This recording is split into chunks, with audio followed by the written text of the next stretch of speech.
เลือดเต็มไปหมดเลยทำอะไรมาอีกละน้อยฮะหนูไม่ได้ทำนะเลือดอะไรอ่ะน้อยไปทำอะไรมาน้อยไม่ได้ทำนะน้อยไม่ได้ทำนะแม่ใจเย็นลูกน้อยไม่รู้เลือดอะไร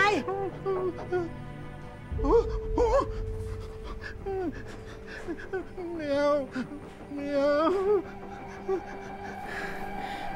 น้อยพาฉันไปที่ห้องพี่สาวฉัน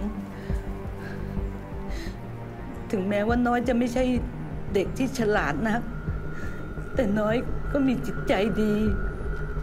ฉันรู้จักนิสัยลูกชายฉัน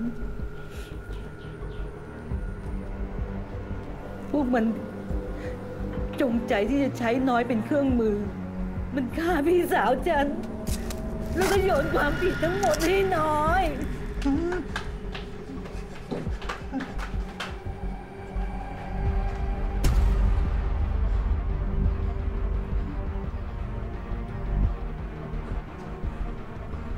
นี่มันอะไรกันเนี่ยพวกแกทำอะไรเขา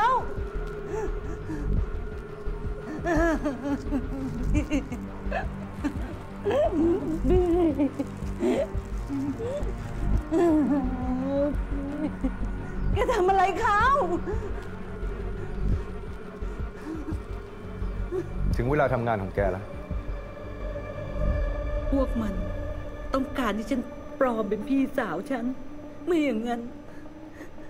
น้อยจะต้องรับผิดชอบกับการฆ่าครั้งนี้แล้วมันยังห้ามฉันไม่ให้บอกเรื่องนี้กับใครเด็ดขาด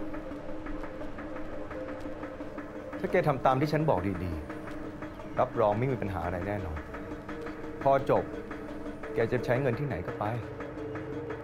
ขอแค่ปิดปากไว้เงียบๆก็พอเข้าใจนะ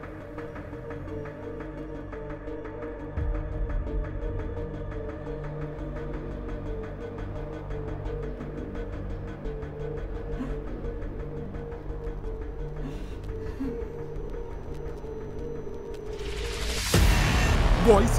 สัมผัสเสียงมรณะ